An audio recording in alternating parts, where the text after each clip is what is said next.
नमस्कार दोस्तों, मैं डॉक्टर रवि भाटिया ENT एवं cochlear implant surgeon, Sarvodaya hospital Faridabad Haryana से। दोस्तों, आज की वीडियो में हम बात करेंगे कि बहुत सारी फैमिलीज़ को मैं अपनी प्रैक्टिस में देखता हूँ कि उनको ये पता होता है कि हमारा बच्चा नहीं सुनाई दे रहा और हमारे बच्चे का आगे का इलाज कॉक्लियर इम्प्लांट द्वारा, ऑपरेशन के द्वारा संभव है, लेकिन फिर भी वो इम्प्लांट नहीं करते और अपना कीमती समय गंवा देते हैं। आपने पहले वाली कुछ वीडियोज़ में समय के नुकसान से होने वाली चीज़ों के बारे में सुना होगा, समझा होगा, लेकिन हमें ये भी समझना होता है कि कई बार ऐसा होता क्यों है, परिवार या व्यक्ति ऐसा बिहेव करते क्यों हैं, और इससे हमें बचने के लिए, यानी इस स्थिति में हम ना आए, हमें क्या करना चाहिए। तो दोस्तों, कि कई बार सब कुछ जानते हुए भी फैमिलीज डिले करती हैं, उसका एक मुख्य कारण होता है ह्यूमन बिहेवियर, प्रोक्रेस्टिनेशन। करा लेंगे, अभी कहीं चलेंगे, किसी और बड़े अस्पताल में दिखाएंगे, हमारा फलां रिश्तेदार है वो हमें किसी बड़े अस्पताल के पास ले जाएगा। ऐसे करते करते ही कई महीने निकल जाते हैं और बच्चा बड़ा हो जाता है और हमारा रिस्पांस या हमारा आउटकम की जो बेटर पॉसिबिलिटी है, रिहैबिलिटेशन है, वो ख़राब हो जाती है और बीता हुआ समय, जैसा हम सब जानते हैं, वापस नहीं आता। तो एक ह्यूमन नेचर ऑफ प्रोक्रेस्टिनेशन। दूसरा होता है इनडिसीजन। कुछ पर्सनैलिटीज़ इनडिसीजन ही नहीं ले पाती, वो कश्मकश में रहती हैं कि ऑपरेशन से बच्चे का नुकसान हो जाएगा, या कुछ घर के बड़े बुजुर्ग समझाते हैं कि ऑपरेशन जैसा बच्चा दिया है भगवान ने, हमें वैसा ही रखना चाहिए। हालांकि कुछ देर के बाद वही बुजुर्ग के पेट में दर्द होगा तो वो शहर के सबसे बड़े अच्छे डॉक्टर को दिखाएगा। वो उस बात पे तब लागू नहीं होती कि भाई आपको तो डॉक्टर साहब, आपको तो बाबा जी पेट में दर्द भगवान ने पथरी दी थी, तो आपको तो पथरी के साथ रहना चाहिए। ऐसा वो अपने बारे में नहीं सोचते, लेकिन हाँ, उपदेश देते हुए ज़रूर कई बार घर के कुछ व्यक्ति बोलते हैं कि भाई ऐसे ही रहने दो। तो इस इनडिसीजन की स्थिति में भी काफ़ी समय चला जाता है। कुछ परिवार डिनायल में होते हैं, नहीं ऐसा नहीं संभव।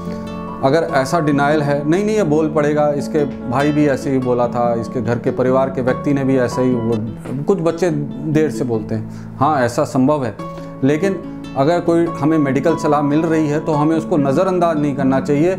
उस स्थिति को, इस डिनायल को ओवरकम करने के लिए हमें सेकंड ओपिनियन या थर्ड ओपिनियन बड़े आराम से, हमारे हिंदुस्तान में इतनी मेडिकल प्रोफेशंस हैं कि आराम से हम ले सकते हैं। तो इस स्थिति में नहीं आना चाहिए। अगर आए तो उसका बाहर निकलने का ओपिनियन यही है कि आप सेकंड या थर्ड ओपिनियन के लिए जाएं। कई परिवार ये सोचते हैं कि हमें गवर्नमेंट स्कीम से बेनिफिट मिलेगा, कोई आएगा हमारे घर में, फिर हम बड़े अस्पताल में हमें लेके जाएगा, हमें फटाफट नंबर लग जाएगा।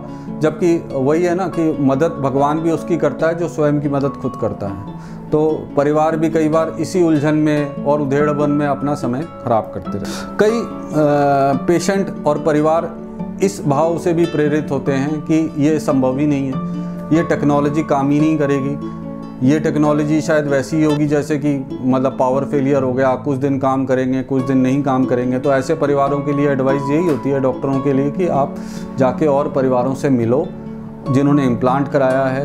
नेट और गूगल के ज़माने में हमें ऐसे टेस्टिमोनियल्स, ऐसे लोगों से मिलना, ऐसे लोगों तक पहुंचना, टेक्नोलॉजी के ऊपर भरोसा कायम करना या भरोसा तोड़ना, दोनों ही चीज़ें हम बड़े आराम से गूगल के हेल्प के द्वारा कर सकते हैं। तो ऐसी स्थिति आने में हमें नेट या गूगल का सहारा जरूर लेना चाहिए अगर ये थॉट हमें डोमिनेट कर रहा है। दूसरा सबसे इजी वे आउट इस सारी सिचुएशन से कि इम्प्लांट कराएं या ना कराएं, सबसे इजी तरीका तो मैं तो अपने पेरेंट्स को यही बताता हूँ कि जिस एरिया से आए हैं आप अपने एरिया के कुछ सक्सेसफुल फैमिलीज़ या परिवारों से मिलिए, अनसक्सेसफुल या जिन्होंने इम्प्लांट कराया है, तो आपको अपने आप ही पता चल जाएगा और परिवार उस उधेड़बुन या कन्फ्यूजन की स्थिति से बाहर आने में सक्षम हो जाते हैं जब वो दूसरे परिवारों से और उनके एक्सपीरियंसेस को मिल लेते हैं। तो ऐसा ज़रूर करना चाहिए। और मैंने अक्सर ये देखा है कि हिंदुस्तान परिवारों में, अपने इंडियन मिडिल क्लास मेंटेलिटी में, कि